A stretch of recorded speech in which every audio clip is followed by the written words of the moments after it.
மதி எந்திரிமா.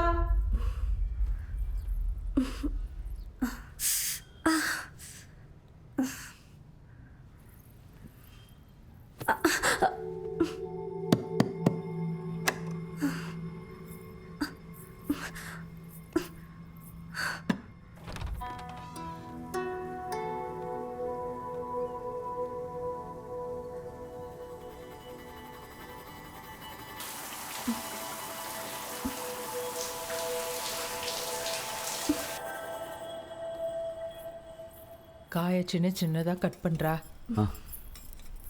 வாமா மதி, நல்லா தூக்கமா? அச்சோ, என்னாச்சுன்னே தெரியலம்மா, நல்லா தூங்கிட்டேன். பரவாயில்லம்மா. அம்மா, இனிமே இங்கே இதெல்லாம் நீங்கள் பண்ண வேண்டாம். நீங்கள் போய் ரெஸ்ட் எடுங்க, நான் பார்த்துக்கிறேன். போங்கம்மா. அதான் இப்போ நான் இருக்கேன்ல, இப்படி கொடுங்க, நான் பார்த்துக்கிறேன். நீங்கள் ரெஸ்ட் எடுங்க. பாத்தியடா, இதுக்கு தான் வீட்டுக்கு ஒரு பொண்ணு வேணுங்கிறது. ஏலே, மருமகளுக்கு என்ன வேணுமோ கூட மாட இருந்து செஞ்சு கொடு. பார்த்துக்கம்மா.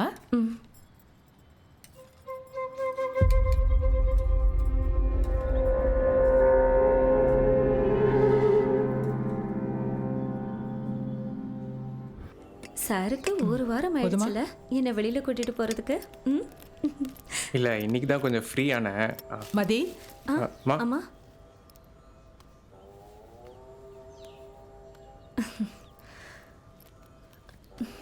எங்கே கிளம்பிட்டீங்க? இங்கேதாம்மா, பக்கத்தில் ஆழ்வார்பேட்டை இருக்கும். மதி, இதெல்லாம் வேண்டாமா. வெளியில் போகும்போது புடவையில் போ, சரியா? பேண்ட்டு சட்டெல்லாம் வேணாம். ஏய், அதுக்கு என்ன, நல்லா தானே இருக்கு. எது வேணும் வேணாங்கிறது எனக்கு தெரியும். பேசாம சாப்பிடுங்க.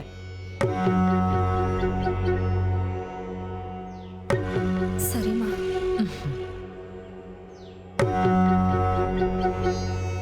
மதி, அம்மா சொன்னது எதுவும் தப்பா எடுத்துக்காத. Hey, it's okay. Welcome sir. Can I take your order? என்ன சாப்பிட்ற? White sauce pasta. எம்சியில் படிக்கும்போது என் ஃப்ரெண்ட்ஸ்லாம் அடிக்கடி இதை தான் ஆர்டர் பண்ணுவாங்க. 1 chicken tikka burger. Sure sir. ஏதோ ஸ்பெஷலாக இருக்குன்னு சொன்னீங்க, அது இதுதானா? இதோ வந்துட்டு இருக்கா பார், இவ்வளோ தான் சொன்னேன். என்ன லேட்டு? லேட்டா? நான் எப்போவுமே லேட்டாக தானே வருவேன். என்ன வைஃப் இருக்கான்னு சீனை போடுறியா? Hi, I'm Reethu. மதி. அப்புறம் வேற? Yes sir. 1 chicken tikka pizza. Okay sir. பாரு, சாருக்கு இன்னும் இதெல்லாம் ஞாபகம் இருக்கா? பெங்களூர்லேருந்து சுஜாதா ஆண்டி வந்திருந்தாங்களே, அவங்களோட பொண்ணு. பட் சென்னை வந்தா நம்ம வீட்டில் தான் தங்குவோம். ஹே, நைட்டு நீங்கள் தானே கால் பண்ணது? அப்படியா? பண்ணியா? ஏய், நடிக்காத. நேத்து கால் பண்ணதுக்கு இப்பதான் கூப்பிடுறான். இல்ல, நான் பண்ணணும் தான் நினைச்சேன். பட் அதான் உன்னை அதுக்குள்ள பாத்துட்டேன். சமாளிக்கிறான்.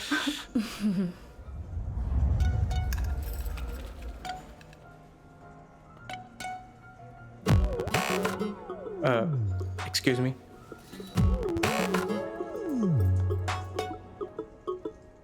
எவ்வளவோ ட்ரை பண்ண, ஆனா புரிஞ்சுக்கவே இல்லை. லூஸ். இப்போ வேணா நீங்கள் ட்ரை பண்ணுங்க, நான் ஹெல்ப் பண்ணவா? யார் ஹெல்ப்பும் எனக்கு வேணாம். எனக்கு வேணும்னா நானே எடுத்துக்குவேன். எப்போ பாரு இந்த மாதிரி தான் தொடர்ந்து பேசிட்டே இருப்பா. யாரு? நான். ஆமாம், நீங்கள் ஏன் கல்யாணத்துக்கு வரல? அது பெங்களூரில் எனக்கு ஒரு இம்பார்ட்டன்ட் மீட்டிங், நாங்கள் இருந்தே ஆகணும். அதனால வர முடியல. சாரி. இப்போ எங்கே தங்கியிருக்கீங்க? என் ஃப்ரெண்ட் நதியா வீட்டில். ஏய், எப்போ சென்னை வந்தாலும் நம்ம வீடு தானே. இப்போ என்ன புதுசா? அங்கே வந்த ஆன்ட்டி அது பண்ணாத, இது பண்ணாத, அந்த ட்ரெஸ்ஸை போடாத, இந்த ட்ரெஸ்ஸை போடாத, புடவை கட்டு, பூ வச்சுக்கோ. இப்போ உங்கள் 2 பேருக்கு கல்யாணம் வேற ஆயிடுச்சா? சொல்லவா வேணும்? ஒரு சரக்கு, ஒரு தம்மு. என்னை பொறுத்த வரைக்கும் அது வீடு இல்லை, 3 பெட்ரூம் ஜெயிலு. எப்பா, நான் வரலப்பா.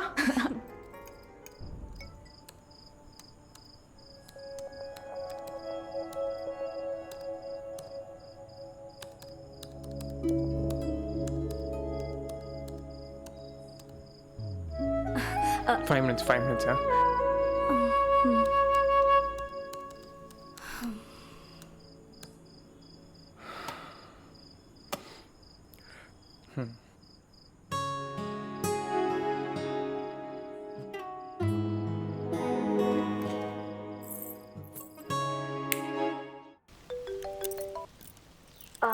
நிஷா சொல்லுடி, எப்படி இருக்க?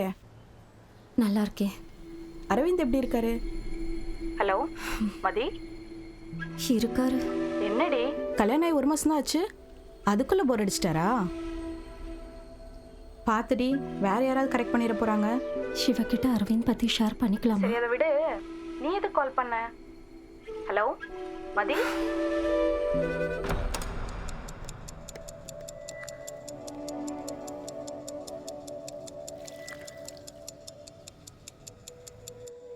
ஹலோ அப்பா.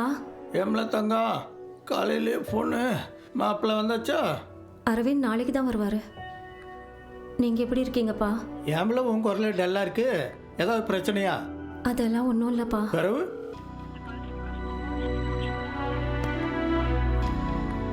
எதுவும் இல்லைன்னு நீ சொல்லும்போ அங்கே ஏதோ இருக்குன்னு தானே கணக்கு. யார் யார்கிட்ட எங்கே எப்படி நடந்துக்கணும்னு உனக்கு தெரியுமா? அதுபடி நீ பார்த்து நடந்துக்கலேன்னு.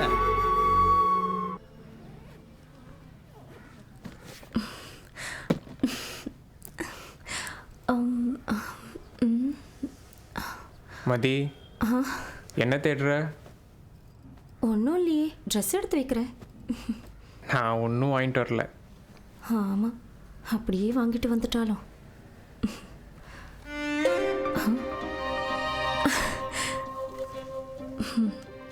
ஒன்றும் வாங்கிட்டு வரலன்னு சொன்னீங்க, அப்போ இது என்ன? ஏய், அது வந்து ஆக்சுவலி இதெல்லாம் எனக்கு பழக்கம் இல்லை, பட் தேங்க்யூ.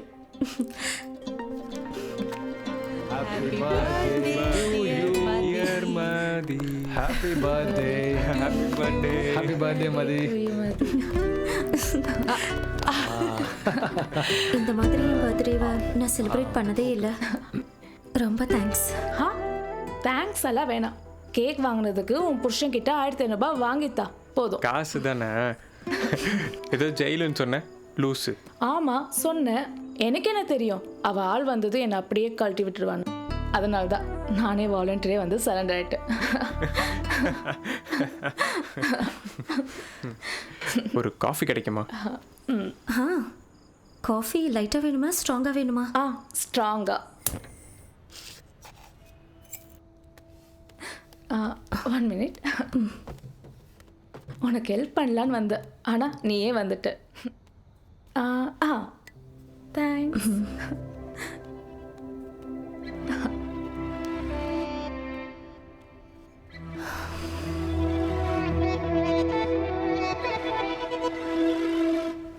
ரீத்து, ரீத்து, இந்த ரீத்து எங்கே போனா? 2 நாளாக ஆளே காணோம். இவ எப்போ போறா எப்போ வரான்னு ஒன்றும் தெரிய மாட்டேங்குது. மதி, என்னாச்சுமா? கொஞ்சம் டயர்டாக இருக்குமா? சம்பத்து, தண்ணி எடுத்துட்டு வா. வாயில் எடுத்தியாம்மா? ஆமாம்.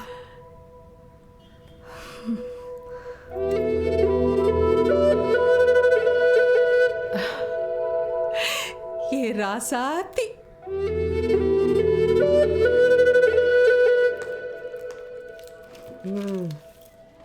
Congrats Mati, you're pregnant now. Haemoglobin லெவல்லாம் நார்மலாக தான் இருக்குது. இனிமேல் தான் நீ ரொம்ப கேர்ஃபுல்லாக இருக்கணும். ஹெவியானது எதையுமே லிஃப்ட் பண்ணக்கூடாது, ஓகேவா? கோவிந்தம்மா, எங்கே சுப்பிரமணி சார் காணோம்? இங்கே தான் வந்துட்டு இருக்காரு. இந்த விஷயத்தை மட்டும் கேள்விப்பட்டாருன்னா ரொம்ப சந்தோஷப்படுவாரு. ஓ அப்படியா? இனிமே உங்களை தான் கையிலேயே பிடிக்க முடியாது. இருக்காதா பின்ன. என் குலம் விருத்தி ஆயிடுச்சு. செடிக்க என் குலசாமி வழிகாட்டிட்டு. உங்களுக்கு தான் தேங்க்ஸ் சொல்லணும் டாக்டர், இந்த மாதிரி ஒரு பொண்ணை எங்களுக்கு காமிச்சு கொடுத்ததுக்கு. எனக்கு எதுக்கு தேங்க்ஸ்லாம் சொல்கிறீங்க? நீங்களும் நல்ல மருமக வேண்டாம் மகளா வேணும்னு கேட்டீங்க. இவ ரொம்ப கொடுத்து வச்சுவேன். நிச்சயமா. அந்த விஷயத்தில் எனக்கும் டபுள் ஹாப்பி. இந்தாங்க, இதெல்லாம் வாங்கி கொடுங்க. எந்த டேப்லெட்டையும் மிஸ் பண்ணக்கூடாது. Thank you doctor.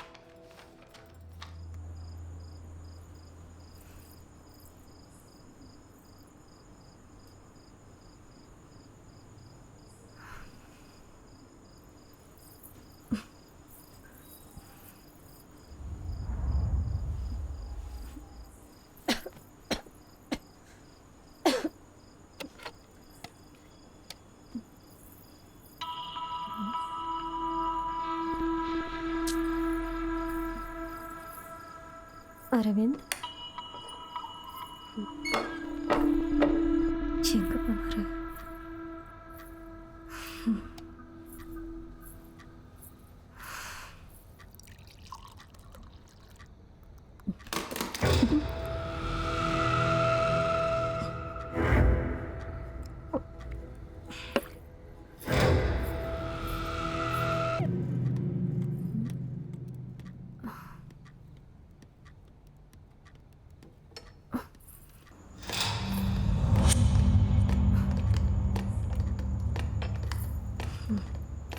இந்த ரீத்து எங்கே போனா?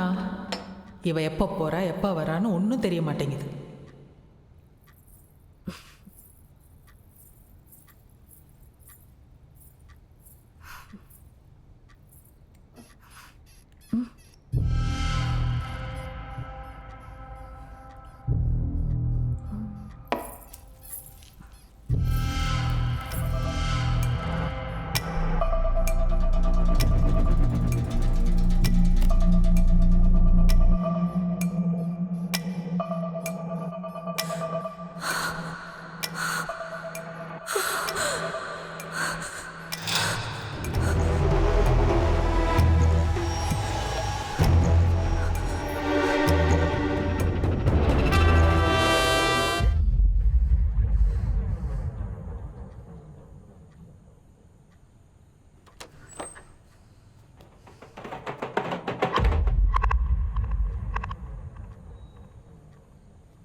என்னைக்கு வேணாலும் இது தெரிஞ்சிரும்னு நினச்சேன்.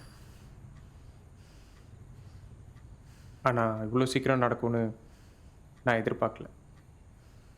மதியம் என்னால் பொண்ணும் கூட ஒரு நாள் கூட பெட் ஷேர் பண்ணிக்க முடியாது. அதை நினச்சாலே அருவருப்பாக இருக்கு. ஏன்னா நான் இதை எங்கள் அப்பா அம்மா கிட்ட நான் நிறைய வாட்டி சொல்லியிருக்கேன். ஆனால் அவங்க கேட்டதே இல்லை. அவங்க கௌரவத்துக்காக என் ஃபீலிங்ஸை கொஞ்சம் கூட புரிஞ்சிக்காம நம்ம கல்யாணத்தை பண்ணி வச்சிட்டாங்க. இப்போ உனக்கு ஒரு ஹஸ்பண்டாகவும் வாழ முடியல, நான் யாருன்னு வெளியவும் சொல்ல முடியல. உன் முன்னாடி ஒரு குற்றவாளி மாதிரி உட்காந்துருக்கேன். மதி, உன்கிட்ட மன்னிப்பு கேட்டு உன்னை மேலே மேலே கஷ்டப்படுத்த விரும்பல. ஆனால் உன்னை ஒரு வாட்டி பார்க்கும்போதும் உன்கிட்ட இந்த உண்மையெல்லாம் சொல்லிடணும் தான் நினப்பேன். ஆனால் என்னவோ தெரில மதி, என்னால் முடியல. ஆனால் ஒன்று மட்டும் நல்லா தெரியுது, இந்த லைஃப்பில் நான் கம்ஃபர்டபுளாக இருக்கேன். அப்ப இதுக்கு என்ன சொல்ல போற? நீ அப்பா இல்லனா?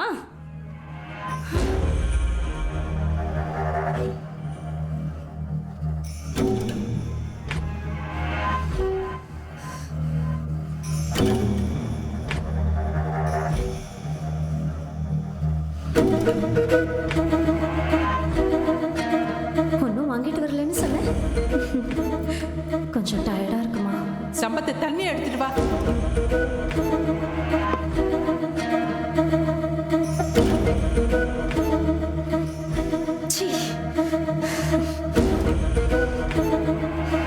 Medical termination of pregnancy act 1971 படி இந்தியாவில் 12 up to 20 வீக்ஸ்க்கு உட்பட்ட கருவை அபார்ட் பண்ண எந்த ஒரு அடல்ட் பொண்ணுக்கும் உரிமை இருக்கு. இதுக்கு trained and certified doctors 1 or 2 is enough. அவ லீகலி மேரிடா இருந்தா ஹஸ்பண்ட், பேரண்ட்ஸ், மாமியார், மாமனார், உறவினர்கள் எவன் கன்சென்ட்டும் தேவையில்லை. அபார்ஷன்னாலே ஏதோ இல்லீகல் அப்படின்னு கருத்து பொதுவா நம்ம சமூகத்துல இருக்கு. அது தவறானது. குழந்தை வேணுங்கிறதும் வேண்டாங்கிறதும் ஒரு பொண்ணோட தனிப்பட்ட உரிமை. அதுல தலையிட சட்டத்துக்கே உரிமை இல்லாத போது மற்றவங்களுக்கு நோ குவெஸ்சன்.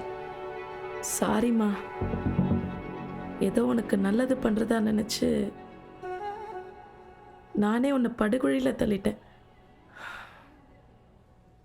உங்கள் அப்பா கிட்ட தான் என்ன சொல்ல போகிறேன்னே தெரியல.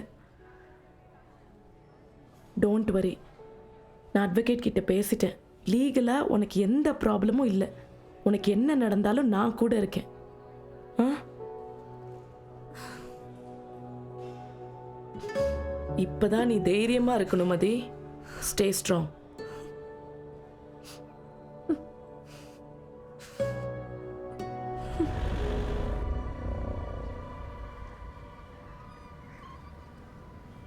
சாமி, உங்களுக்கு தெரியாதது ஒன்றும் இல்லை. ஒவ்வொரு தலைமுறைக்கும் ஒரு புள்ள தான் பிறக்கு. அதுவும் இப்போ ஆம்பளை பிள்ளையா பிறந்துச்சேன்னு சந்தோஷப்படுறதுக்குள்ள சவா அதுவும் இப்போ 2ஆம் கட்டான வந்து நிற்கு. இந்த விஷயம் மட்டும் வெளியில் தெரிஞ்சா ஊரில் நான் தலை கட்ட முடியாது சாமி. யாரு கண்ணுப்பட்டதோ என் குடும்பம் இப்படி படாத பாடுபடுது. என் தலைமுறையிலேயே என் குடும்பம் அழியறத பார்க்கும் போது எனக்கு தானே அவமானமாக இருக்கும் சாமி. நீங்கள் தான் ஏதாவது வழிகாட்டணும்.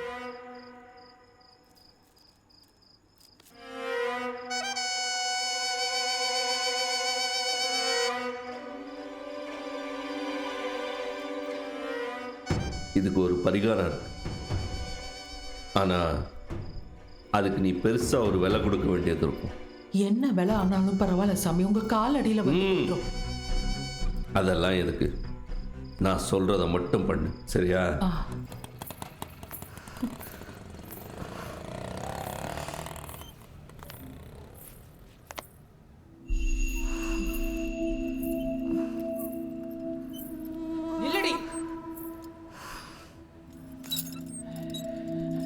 என்ன தைரியம்லாம் உனக்கு? வீட்டு மானத்தை ஆஸ்பத்திரி வரைக்கும் கொண்டு போயிட்டல.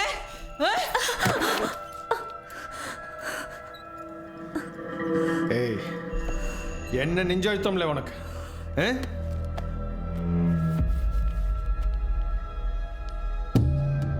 ஏய், இங்க பாருடி, நம்ம பிள்ளை கொண்டுட்டு வந்து நிக்காத. இந்த வீட்டுக்கு ஒரு வாரிசு வேணும். அதுக்காக நான் என்ன வேணா செய்வேன்.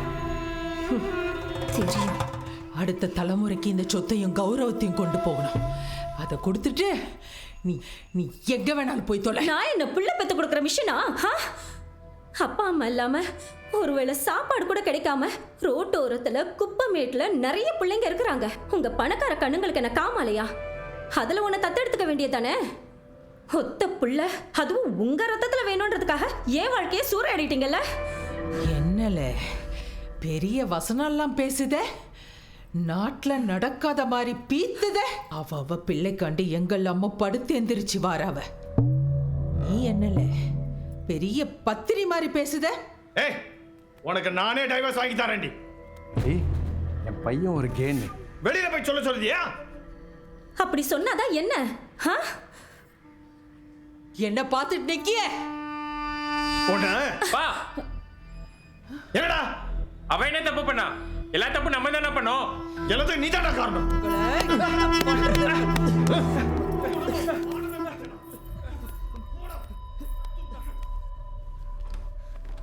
ஓகே,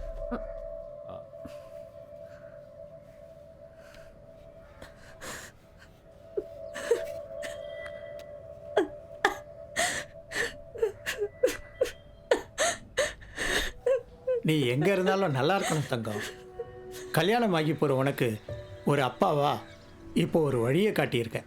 என் புள்ள பணக்காரியாக வாழணும், புள்ளக்குட்டியை பெற்றுக்கணும்னு வாழ்த்தி அனுப்புறதை விட நீ போகிற இடத்துல சந்தோஷமாக வாழணும், முக்கியமாக சுயமாக இருக்கணும். அந்த வழியில் உன்னோட அறம் தடைப்பட்டுச்சுன்னா அந்த தடையை உடைச்சிட்டு உடனே வேறு வழியை தேடிடு. பொய்யரோடு அன்பு பொருந்தி இருக்காத. சந்தோஷம் சுயம், இந்த ரெண்டையும் உங்ககிட்ட இருந்து யார் பறிச்சாலும் நீ எதையும் யோசிக்காத. நல்லோருக்கு வாழ்வு நாளும் குறையாது.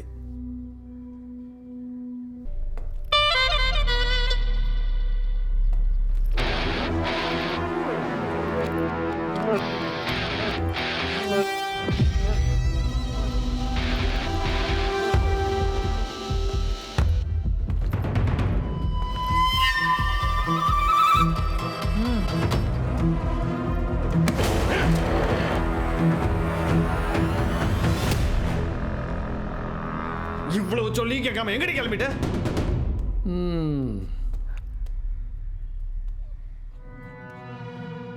இன்னைக்கு நல்ல நாள். அபார்ஷன் பண்ண உடனே பண்ணா 100% குழந்தை பிறக்கும்.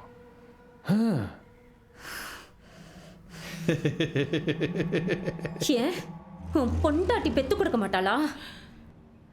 அப்படி எனக்கு பிறக்கிற மாதிரி இருந்தா நாயாண்டி பொண்ணை ஏன் வீட்டுக்குள்ள வர்ற? அவ பேசிட்டே இருக்கா, நீங்க பார்த்துட்டே நிக்கிய. மதியம் ஒதுக்கிறேன்.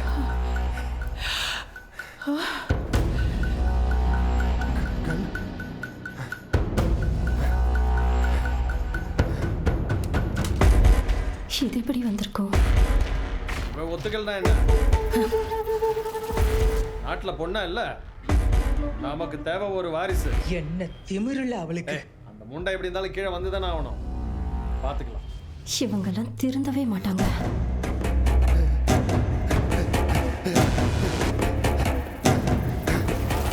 மகளா நினைக்க வேண்டிய என்ன ஒரு மருமகளா கூட நீ நினைக்கல.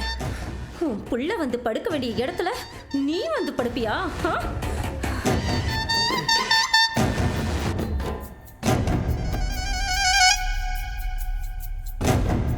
இந்த வீட்டில் நாங்கள் மட்டும் இல்லை.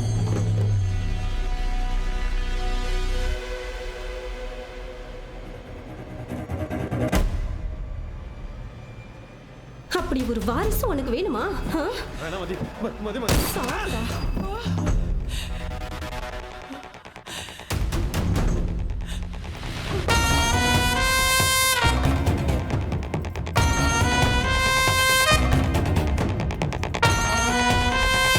அவனையாவது மாமான்னு கூப்பிட்டேன், உன்னை அம்மானு தானே கூப்பிட்டேன்.